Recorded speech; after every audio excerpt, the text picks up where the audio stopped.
अस्सलामुअलैकुम। मैं शेख अकबर मस्जिद अहले हदीस मुशीराबाद चौराहा से मुदाखिब हो रहा हूँ कि परसों 2 जुलाई को शफीक आलम साहब इस 4TV चैनल के ज़रिए से हम सब लोगों को शरपसंद अनासिर बोले, जो कि हम लोग वो नहीं हैं। हम लोग इस मस्जिद की प्रोटेक्शन के लिए हम लोग आवाज़ उठाए हैं कि ये जो शफीक आलम साहब बोल रहे हैं कि ये यादगिरी बेचारा बेचारा बेचारा बोल रहे हैं, ये बेचारा नहीं है, ये जालिम था। जैसा कि साबिक़ा कमेटी में जो सदर साहब बैठते थे सईद साहब, उनके ऊपर आके ऐसा डराता था, पुकारता था कि क्या हुआ, कब करते, क्या है वो, सब बेकार के बातें करता था भाई, ऐसे करता था, नहीं करता था, गाली गलौज करता था। और बेचारा बेचारा बोल रहे भाई, उसके घर में जाके देखो, उसके घर में इसके फोटोज किसके साथ बैठे हुए हैं, उन्हें उसका सदानंद वाली साहब, उसके पीएम मोदी, अमित शाह, योगी के साथ वो लोग के कॉन्टेक्ट से फोटोज के साथ बैठे हुए उनके साथ। ये बेचारा होता भाई, इन्हें बेचारा रहता। शफीक आलम साहब बोलो, आप इन्हें बेचारा दिख रहा, वो इतना पावरफुल आदमी है उन्हें, हाँ। और आप क्या वजह से आप बोल रहे हो कि बेचारा बेचारा है? क्या आपको कुछ ने कुछ मोटा लिफाफा दिया क्या आपको कुछ भी कि मेरे को बेचारा बोलो, मेरे को जमीन दीवार उठा के दे दो, मेरे को सेपरेट करके दे दो बोल के, इसलिए बेचारा बेचारा बोल रहे हैं आप? मस्जिद की जमीन को उन्हें कब्जा कर लिया तो आपको नजर नहीं आ रहा कि कब्जा कर लिया भाई, इसकी जमीन वापस मस्जिद को वापस कर देंगे कि नहीं? पार्किंग की भी इन लोग को जरूरत है, पार्किंग की कमी भी पेशी आ रही ना, अननेसेसरी ट्रैफिक वाले जो चालाना मारते जा रहे बाहर पार्किंग करे, तो ये सब आपको नहीं दिख रहा, खाली उन्हें बेचारा दिख रहा आपको, वो भी मड़ी उठा ली कर दिया। तो एक अहम सवाल है मेरा जी कि जब ACP साहब गांधीनगर के, उनके पास जब बैठे थे लास्ट थर्सडे, तो शायद 3 जुलाई था वो, तो वहाँ पर उन्होंने भी यादगिरी को बेचारा बोले और जो है उसको ड्रेनेज लाइन नहीं दे रहे बोले, और उसका कारोबार शुरू कर लेता अगर आप जो है उसको ड्रेनेज लाइन दे देते वगैरह। तो ये बताइए कि कारोबार क्या करता था और क्या कारोबार अभी भी चला रहा है? कितने साल से कारोबार बंद है या कितने महीने से कारोबार बंद है? पिछले 15-20 साल। एक मिनट, आप बस्ती वाले हैं? जी, मैं बस्ती आपका नाम? मेरा नाम मोहम्मद शाहिद है। मैं बस्ती का पड़ोस बस्ती में रहता हूँ जी। ये कारोबार उन लोग पहले का कारोबार करते थे जी, आज से 15 साल पहले। अभी कुछ कारोबार पे नहीं है, उन्होंने नया कारोबार लगाने के लिए सोच रहे हैं। अभी कारोबार के लिए अब कमेटी वाले लिख के नहीं दिए कि फलाना 15 साल से नया कारोबार के सोच रहे? हाँ, कारोबार कुछ भी नहीं, खाली मलकी बंद रख लेके आके खोल लेके बैठ के 2400 रुपये मस्जिद को फेंक देते थे उन्होंने। फेंक देके खाली पूरी 250 गज जमीन के ऊपर कब्जे पे बैठे हुए थे उन्होंने। दूसरा कुछ भी नहीं था, खाली महीने को 2400 रुपये मस्जिद को देते रहे थे, दे देके बैठे हुए रह रहे थे उन्होंने। अब उसके बाद क्या करें? अब वो हमारे लोग कुछ ऊंच नीच हुई, उनके वालिद साहब आके गाली गलौज करे तो हमारे मुसल्ली को तकलीफ हो गई। फराना आदमी आके क्यों अपने तो हमारे सदर को डरा था इनके ऊपर केस डालेंगे बोल के, अपने कुछ मुसल्लियाँ मिल के केस डाले। केस डालने के बाद वो केस को पैरवी नहीं करने की वजह से क्या हुआ मालूम है, उन्हें इसके फेवर में जाते जाते फिर उन्हें जज क्या बोला कि तू जीत के भी हार गया, जाके कमेटी से कॉम्प्रोमाइज़ कर ले बोलते। उन्हें आके कॉम्प्रोमाइज़ करा, कॉम्प्रोमाइज़ करके 5 लाख रुपये एडवांस दिया, वो बना के देते बोल के फिर हमारे सदर साहब क्या करें कि अग्रीमेंट करे। अग्रीमेंट में क्या करे, ये 15 बाई 40 की तरह को मलगी बना के देते। उसके बाद पूरी कॉमन पार्किंग रहती बोले, तो ये कॉमन पार्किंग रहती, उसमें एक मीनार भी रहता बोले जी, उसमें गेट के रहने एक मीनार भी रहता बोले। मीनार इसलिए बोले कि ये कोने में एक मीनार, इधर भी अपनी जगह है, ये कोने में एक मीनार डालेंगे बोल के ऑलरेडी पेपर में लिखा हुआ, मेरी जबानी नहीं बोल रहा हूँ मैं, पेपर में लिखा हुआ है मीनार भी रहेगा बोले उसमें। तो हमारे को जब तक नहीं मालूम था, उसके साथ काम हुआ, फिर बाद में मालूम हुआ कि कमेटी जो पुरानी कमेटी जो लिख के थी वो हिसाब से गलत हुआ काम बोल के हम इसके ऊपर आवाज़ उठाए।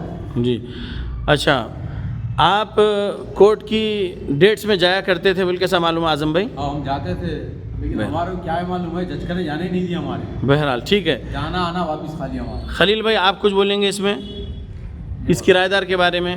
इसको बेचारा बोला जा रहा है। यादगिरी जो कब्जे पे है, ये असल जो है वक्फ बोर्ड की प्रॉपर्टी है। हाँ। इसी में किसी का हक नहीं है एग्रीमेंट करने का। अल्लाह अकबर। सोसाइटी एग्रीमेंट नहीं कर सकती, जी। लीगल है एग्रीमेंट। जी। वक्फ बोर्ड के तहत एग्रीमेंट किया जाएगा, नहीं तो यहाँ पे कोई कमेटी बनी वक्फ बोर्ड की प्रोसीडिंग के जरूरत, तो वक्फ बोर्ड के तहत कमेटी बना सकती है, जी। या तो वक्फ बोर्ड बना सकता है, तीसरा आदमी कोई नहीं बना सकता यहाँ पे। जी। ये एग्रीमेंट लीगल। शफीक आलम खान जामई जनवरी 2025 में जो यादगिरी के वालिद सदानंद के लिए जो लीज एग्रीमेंट करके दिए हैं, जो कि गैर कानूनी हरकत है, उसके बारे में आप क्या कहेंगे? वो इलीगल है, वो सोसाइटी के प्रेसिडेंट है उन्होंने जी उन एग्रीमेंट नहीं कर सकते, उनको पावर नहीं है, उनको राइट्स नहीं है। जी। वक्फ बोर्ड की जगह है, वक्फ बोर्ड ही एग्रीमेंट करना है इसका, या तो जो मस्जिद की कमेटी जो वक्फ बोर्ड के तहत आती है वही कमेटी कर सकती है, अल्लाह अकबर। एग्रीमेंट नहीं कर सकती शफीक आलम साहब। जी, ये है सैयद इकबाल साहब। सैयद इकबाल साहब, मैं जितना वक्फ बोर्ड को समझा हूँ 2015 से और उसके कवानीन को जितना भी समझा हूँ थोड़ा बहुत, तो उसके बारे में मुझे जो जानकारी मिली है कि वक्फ बोर्ड इलेक्शन कराने तक, मैनेजिंग कमेटी के लिए इलेक्शन कराने तक साबिक़ा कमेटी जो चल रही थी वक्फ बोर्ड की प्रोसीडिंग के मुताबिक, वो प्रोसीडिंग के जो ज़िम्मेदारान हैं, सदर, सेक्रेटरी, ट्रेजरर, एग्जीक्यूटिव मेंबर्स वगैरह, वो लोग केयर टेकर कमेटी की हैसियत से रहते। यानी अभी सईद साहब का इंतकाल हो गया 2024 में, तब से कमेटी नहीं है बल्कि ये बोला जा रहा है। लेकिन चूंकि आप जनरल सेक्रेटरी थे, वक्फ बोर्ड की प्रोसीडिंग में जनरल सेक्रेटरी की जगह सैयद इकबाल आपका नाम लिखा हुआ था, तो आप केयर टेकर जनरल सेक्रेटरी है उस वक्त तक जब तक कि वक्फ बोर्ड यहाँ पर इलेक्शन ना करवा दे। तो अब आप क्या फरमाएंगे सैयद इकबाल साहब? बिल्कुल सब एकदम यहाँ पर इलेक्शन ही होना चाहिए जी, और वक्फ बोर्ड के लिए का, और जब तक एकदम तब तक मैं जो है यहाँ का जो जनरल सेक्रेटरी हूँ, care taker. Care taker. Syed Iqbal साहब, आपके बारे में शफीक आलम ने 4 TV में जो कहा उसके बारे में आप क्या कहेंगे? वो जो यादगिरी ने 5 लाख रुपए एडवांस दिए थे मस्जिद की कमेटी वालों को मलगी बना के देने के लिए, तो उसमें से आप 2 लाख रुपए कर्ज़ हसना ले लिए यादगिरी के पास से, और इस मस्जिद के मुअज्जिन छोटू भाई जो है उन्होंने 2 लाख रुपए कर्ज़ हसना लिए यादगिरी से। तो यादगिरी से लिए या किससे लिए, ये बताइए थोड़ा उसके बारे में। शफीक आलम आपको ये तारीख मालूम ही नहीं है कि लोन कब लिए, क्या लिए। मैं 2022 में लोन लिए है। लोन नहीं, कर्ज़ हसना। कर्ज़ हसना जो है 2022 में लिए हैं। किससे लिए कर्ज़ हसना आप, यादगिरी से या मस्जिद की कमेटी से? बैंक से, मस्जिद की कमेटी के जरिए सदर साहब जो साइन करके चको पे लिए हम जी। चेक करके, तो बैंक से जाकर ड्रा करें हम। किस अकाउंट से? मस्जिद के अकाउंट से। मस्जिद के अकाउंट से। जी हाँ। ये किस साल में है? यादगिरी 5 लाख एडवांस देने के बाद है या उससे पहले है? उससे पहले 2022। जी, बता सकते हैं आप वो सबूत? बिल्कुल तारीख बता सकते। अच्छा, वो कितने महीने में आप लौटाने की बात किए थे? 20 महीने। लौटा दिया आप? हाँ, लौटा दिया। मस्जिद वालों को आपने पैसे लौटा दिए? लौटा दिया। मस्जिद के अकाउंट में वापस वो 2 लाख रुपए चले गए? पूरा चले। तो फिर जो है वो जो मकबूल है वो जो बोल रहे हैं उनके एक वीडियो में कि 2.5 लाख रुपए ले लिए, शफीक आलम भी बोल रहे जो है उससे मलगी बनाने एडवांस लिए थे 5 लाख वगैरह। नहीं, तो ये गलत है जी, बिल्कुल गलत है। उनको मालूम ही नहीं कुछ भी। जी ना शफीक आलम को मालूम है, ना मकबूल को मालूम है। जी और खाली बस एकदम बयान दे दिए वो लोग, खाली ऐसा जी। ले हम जब पहले लिए थे मस्जिद के जब पैसे थे जमा, उसमें से हम लिए। ये 5 लाख रुपये बाद में ला के दिए, वो भी उन्होंने बैंक में, यादगिरी बैंक में जमा कराया पैसे। अच्छा, हमारे हाथ को कुछ भी नहीं दिया, जी उससे हम कोई वास्ता ही नहीं है। जी। तो लिहाजा जो है बैंक से थ्रू जो है हम चक दिए हमारे चाहिए। नहीं, आप जैसा बोल रहे कि शफीक आलम को कुछ भी नहीं मालूम बोल रहे, वाकई कुछ भी नहीं मालूम शफीक आलम को, क्योंकि शफीक आलम यहाँ पे कभी आए नहीं जी, कभी यहाँ का दौरा नहीं करे। नहीं, मकबूल भाई तो ये बोले कि शफीक आलम को लाए थे और सब्बल पहला शफीक आलम से मारने लगाए थे मलगी बनाने। मकबूल साहब ला लिए, मकबूल साहब इसलिए ला लिए कि शफीक आलम साहब जब ये सदर साहब का इंतकाल होने के बाद एक बॉडी बनी थी, वो बॉडी 1 महीना भी नहीं चली। नहीं चलने के बाद क्या करे शफीक आलम साहब, उनके सेलेक्टिव पर्सन मकबूल भाई, वकील सिद्दीकी और मुबीन, ये तीनों को एडॉक कमेटी बना के दिए थे, वो उनकी सोसाइटी के थ्रू दिए थे। तो इसलिए मकबूल भाई शफीक आलम को बुलाए। अच्छा, कि इसका मर्गी का कुछ मसला खत्म करेंगे बोल के जी। बुलाने के बाद क्या करे शफीक आलम साहब सब्बल लगाने के बाद वो अग्रीमेंट में जैसा अगर वो सब्बल लगाए, अग्रीमेंट पढ़ लेते बेचारे, अगर पढ़ने आता तो पढ़ लेते, क्योंकि पढ़े लिखे तो नहीं दिख रहे हो। अगर पढ़ते थे अग्रीमेंट तो ये दीवार भी नहीं उठती थी, उसमें स्लैब का जिक्र था, वो स्लैब भी गिरता था, अग्रीमेंट के हिसाब से पूरा काम होता था। साबिक़ा अग्रीमेंट जो वक्फ बोर्ड की प्रोसीडिंग के मुताबिक वाली कमेटी जो बनाए थे अग्रीमेंट। अच्छा, हाँ, अगर वो ये जो शफीक आलम करने से पहले जो अग्रीमेंट करी, ये करने से पहले ये अग्रीमेंट है, उसको अगर पढ़ लेते शफीक आलम, तो बराबर जो अग्रीमेंट में है वैसी बनावट होती थी। लेकिन पढ़े नहीं, जैसा मकबूल साहब बोल दिए, मतलब कि सदर साहब अब आके सब्बल लगा दो, मैं काम देख लेता हूँ, आप मेरे को अटक कमेटी दिए थे ना, अब वो उसके मुताबिक वो लोग काम शुरू कर। कानून वक्फ के मुताबिक कोई प्राइवेट सोसाइटी या उनके सदर वक्फ बोर्ड की मस्जिद पर ना एडहॉक कमेटी बना के दे सकते हैं, ना मैनेजिंग कमेटी 5 साल या 3 साल या 2 साल या 1 साल नहीं बना के दे सकते। इल्लीगल हरकतें आती है शफीक आलम को और झूठ फैलाना आता है बस उनको, उसके अलावा उन्होंने कानूनी काम नहीं कर सकते वो। अब वो शफीक आलम की जो है आप बताइए, लास्ट पेज बताइए, उसके अंदर लेसार जो है लास्ट पेज, लेसार पे सिग्नेचर किसकी है? लेसार पे सिग्नेचर शफीक आलम की है जी, शफीक आलम की सिग्नेचर है। और लेस्सी पर किसकी है? ये सदानंद होगा शायद। जी सदानंद है। तो कहना यह है कि ये इल्लीगल हरकतें शफीक आलम की है और 4 टीवी पर बैठ के धमकी दे रहे हैं कि मैं कानूनी कार्रवाई करूंगा और शरपसंद अनासिर है वगैरह है बोल रहे हैं। तो इनकी धमकियां सुनने के बाद आप क्या जवाब देंगे शफीक आलम को? कानूनी कार्रवाई करते बोल रहे हैं आप लोगों के ऊपर। नहीं, हम भी कानूनी कार्रवाई करेंगे शफीक आलम के ऊपर, जैसा कि अब हम लोग ऑलरेडी एक कंप्लेंट करे हैं शफीक आलम के ऊपर जी, जिसका अभी तक हम भी सीपी साहब से भी गुजारिश करें कि जल्द से जल्द एक्शन लें जी। तो अभी एसीपी साहब भी जो है तो इसमें इन्वॉल्व हुए हैं जी। ये बोले कि 10-15 दिन का टाइम दो, वक्फ बोर्ड के थ्रू भी हम कार्रवाई करा देते आपकी मस्जिद का। और ये शफीक आलम के ताल्लुक से तो कुछ बोले नहीं कंप्लेंट किया गया। फिर से हम लोग फिर एक बार गुजारिश कर रहे हैं एसीपी साहब से और सीपी आनंद साहब से कि ये कंप्लेंट के अगेंस्ट कुछ एक्शन लिया जाए। जो कंप्लेंट हम लोग 18 जून 2025 को किए थे। आज ट्यूसडे है 8 जुलाई 2025। थर्सडे मैं भी चला था आपके साथ, मैं फसीउद्दीन हैदराबादी एसीपी साहब के पास। आप लोग पहले बात कर लिए, उसके बाद फिर मुझे बुलाया गया, फिर मैं अंदर गया, बात करें वहाँ पर। तो एसीपी साहब ने क्या कहा?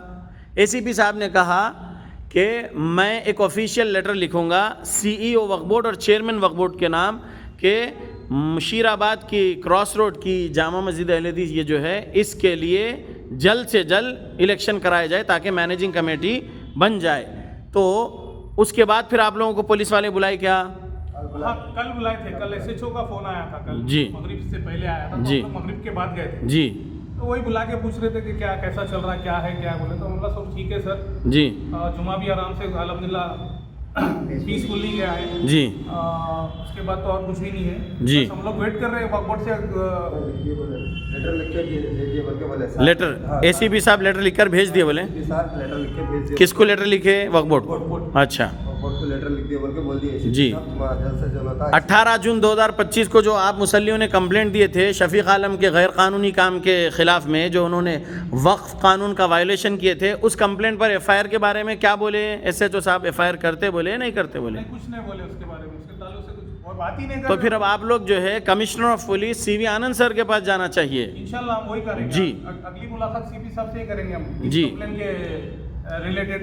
क्योंकि वो दीवार अभी भी इलीगल दीवार वैसे ही ठहरी हुई है जी जी जी। और वो डब्बे भी नहीं उठे जो इलीगल डब्बे वहाँ रखे हुए हैं। अभी भी पार्किंग। शफीक आलम साहब इस दीवार के ताल्लुक से कुछ बोलना था, फिर ये दीवार क्यों उठी? जी। आपका कुछ पर्सनल इंटरेस्ट है क्या इसमें दीवार उठाने में? आप दीवार के ताल्लुक से तो कुछ बोल रहे हैं, खाली शरपसंद लोग हैं वो कुछ मालूम नहीं आके जो है सो उसको परेशान कर रहे हैं। मड़गी वाले को क्या परेशान कर रहे हैं भाई? आओ बोलो, आप ले लेके आओ यादगिरी को और सदानंद को लेके आके बोलो क्या परेशान कर रहे हैं? यादगिरी लोग कुछ परेशान करें क्या, कुछ करें क्या? बोलो आके हमारे सामने बोलो हम लोग नहीं बोलते, शफीक आलम साहब नहीं बोलते भाई, कुछ उन्होंने परेशान मर्जी का नहीं काम करते हैं। दो नहीं किए, कोई एक हम बोले। उनको कुछ परेशान नहीं करे। यादगिरी के वहाँ पर तुम एसीपी साहब के सामने बोले ना ये बच्चे हमारे हैं, हमारे को कुछ परेशान नहीं करते हैं, लोग अच्छे बच्चे हैं बोल के बोले। हम हमारे को कहाँ से गुस्सा आ रहा, हमारे को जो चीज़ नहीं होना था वो चीज़ हुई बोल के हमारे को गुस्सा आ रहा। नहीं तो हमारे को कोई मस्जिद में आके दखल देने की करने की हमारे को जरूरत ही नहीं थी। जो चीज़ नहीं होनी थी वो चीज़ हो गई, वहाँ से हमारे को तकलीफ हो गई, हम दखल दिए। लफ्ज़ इलेक्शन होना है यहाँ पर, वक्फ बोर्ड इलेक्शन करना है यहाँ पर, लफ्ज़ इलेक्शन होना वक्फ बोर्ड के। कैसा इलेक्शन होना आपको? शफीक आलम साहब जैसा करा लिए देखो उनके इलेक्शन, वक्फ बोर्ड का ही इलेक्शन होना था। शफीक आलम साहब के तरीके का इलेक्शन तो नहीं होना जैसा कि उन्होंने उनका करा लिया था 2024 में अक्टूबर में जो इलेक्शन हुआ।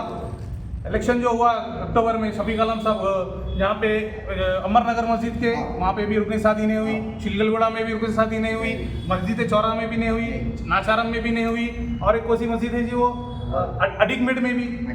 टोटल 7 मस्जिदों की रुकनी शादी नहीं हुई, लेकिन उनके वो हल्के के एक एक मस्जिद के 7 वोट उनको मिल गए। कब मिले? रिसेंटली जो इलेक्शन में उन्होंने जीत के जो आए ना, वो बोगस वोटों से जीते। 42 बोगस वोटर उन्होंने दला लिए, घरों में बिठा लेके वोटरों को। वैसा इलेक्शन तो हमारे नहीं होना, ठीक है ना?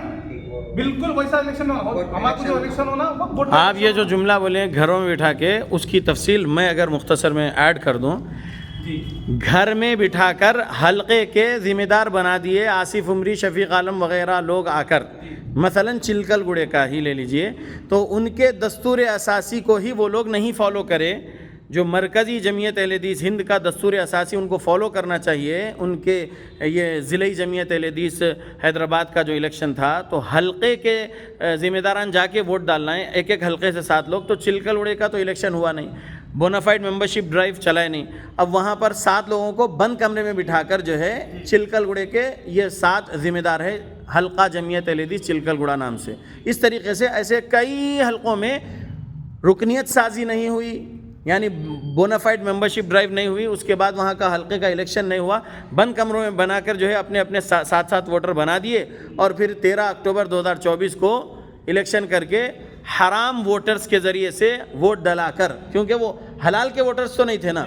अगर उसको जो है हम शरई इस्तिलाह में भी अगर बात कर लें कि लोग अमीर अमीर अमीर कहते ना, तो अमीर बोलना तो है नहीं, सदर है। वो सदर भी जो है किस अंदाज में बने कि डम्मी वोटर्स, एक हलाल तरीके से प्रोसीजर फॉलो नहीं करके हराम तरीके से बंद कमरे में 7 वोटर्स तैयार कर लिए हल्के हल्के के, और उनको बुलाकर इलेक्शन में हिस्सा लेने लगाए। वो लोग वोट डाले और वो जीत गए 39 वोट से, जो कुछ भी बोल रहे हैं, या 42 आप जो बोल रहे हैं। तो कहना यह है कि शफीक आलम जो सदर है वो पूरे 5 लाख अहले हदीस ऑफ हैदराबाद के सदर है, या फिर सिर्फ और सिर्फ जो उनको 241 वोट कुछ आए उतनों के सदर हैं? नहीं उतनों के जी, अगर उन लोग वाकई 5 लाख अहले हदीस के सदर होते तो अपने क्या बोलते दस्तूर असासी को फॉलो करते करके रुकने शादी कराते, मेंबरशिप ड्राइव कराते, जी, हर हल्के का कराते, जी, कराने के बाद वो लोग और पब्लिक के सामने मस्जिद में हल्के का इलेक्शन कराते, अमन के साथ, तक़वे इखलास के साथ। वहाँ की उनकी रुकने शूरा तैयार करते, फिर वो रुकने शूरा जो है हलाल वोटर कहलाए जाते हैं उनके। लेकिन ये बंद कमरों के जो है, इसके बारे में खलील भाई आप एक जुमला कुछ कहेंगे? हर हल्के का इलेक्शन ईमानदारी से होना, अल्लाह, बात आप सदर बन सकते हैं, ये जी, लीगल तरीका है जी, हलाल तरीका यही जी। ऐसा हुआ 13 अक्टूबर 2024 को? ऐसा नहीं हो। अच्छा, इनको अमीर मानो और इनके खिलाफ ना बोलो, ऐसा कुछ बोला जा रहा है? जी जी जी, सदर है ना, प्रेसिडेंट है जी, एक सोसाइटी के प्रेसिडेंट है, जी जी, अमीर नहीं कहा जाता। बस। तो ये बातें थी जो आज 8 जुलाई 2025 को इस मस्जिद से जवाब दिया जा रहा है शफीक आलम के झूठ का। 2 जुलाई 2025 का जो 4 TV पे वीडियो आया था, इंशाअल्लाह मैं जो है एक जवाब दूंगा इनको, जो इन्होंने मुझे जमात का नहीं है और जहां मैं जाता हूं वहां पर शर फैलाता हूं, ऐसा उन्होंने कहा। जबकि जो है आप 1 जुलाई 2025 को आप सोहेल ने बोल दिए थे यहाँ के इस प्रेस मीट में कि जो है आप लोगों ने मुझे बुलाए थे। ऐसा ही है, मैं मेरी मर्ज़ी से आया कि आप लोगों के पास 1 साल से मुझे बुला रहे थे, तो 23 दिसंबर 2024 को मैं यहाँ आया, इसी जगह बैठा, आप लोग मसले बताए, पेपर्स बताए, उसके बाद जो है मैं आप लोगों को रास्ता बताया, कानूनी रास्ता। और मैं सिर्फ़ और सिर्फ आप लोगों को शरई मसाइल बता सकता हूँ बादलाइल, और कानूनी कुछ चीज़ें जो मैं सीखा हूँ वो बता सकता हूँ बादलाइल, यही बोला था। मैं कुछ इल्लीगल हरकत करने बोला। जो दूसरी जमईयत बनी हुई थी, जो 14 स्टेट में आज चल रही है, दूसरी जमईयत, फर्स्ट करप्शन वाली जमईयत के अपोजिट में, वो जमईयत में मिल जाओ बोल के ऐसा कुछ बोला क्या? मैं नहीं बोला ना। मैंने कहा जो लोग 14 स्टेट्स ऑफ इंडिया में 2-2 जमईयतें चल रही है, तो पहली करप्शन वाली जमईयत के अपोजिट में चल रही है वो जमईयतें, और स्टेट तेलंगाना में और शहर हैदराबाद में भी दूसरी जमईयत चल रही है फर्स्ट में 2016 से, ऐसा मैंने बोला था। जमईयत अरबी वर्ड है, उर्दू में तंजीम बोलते हैं, इंग्लिश में सोसाइटी बोलते हैं, ऐसा मैंने बोला था। इसके अलावा मैंने क्या कभी आप लोगों को मेरी इस दूसरी जमईयत का हिस्सा बनो या 1 रुपया चंदा दो बोला कभी मैं? इकबाल साहब फरमाइए, मैंने क्या कहा आप लोगों को? बस उलमाए अहले हदीस से अपना रिश्ता मजबूत रखो, मसाजिद अहले हदीस से ताल्लुक़ मजबूत रखो, 5 वक्त के मुसल्ली मस्जिद अहले हदीस में बने रहो, उलमा की सोबत में रहो, सच बोलने वाले, हक़ बोलने वाले, अदल करने वाले उलमा का साथ दो, यही बोला था। झूठों के ख़िलाफ़ रहो, शफीक आलम झूठ बोल रहे हैं, उनके पास जाके उनके झूठ को एक्सपोज करो, यही बोला था। बहुत शुक्रिया। अस्सलाम वालेकुम।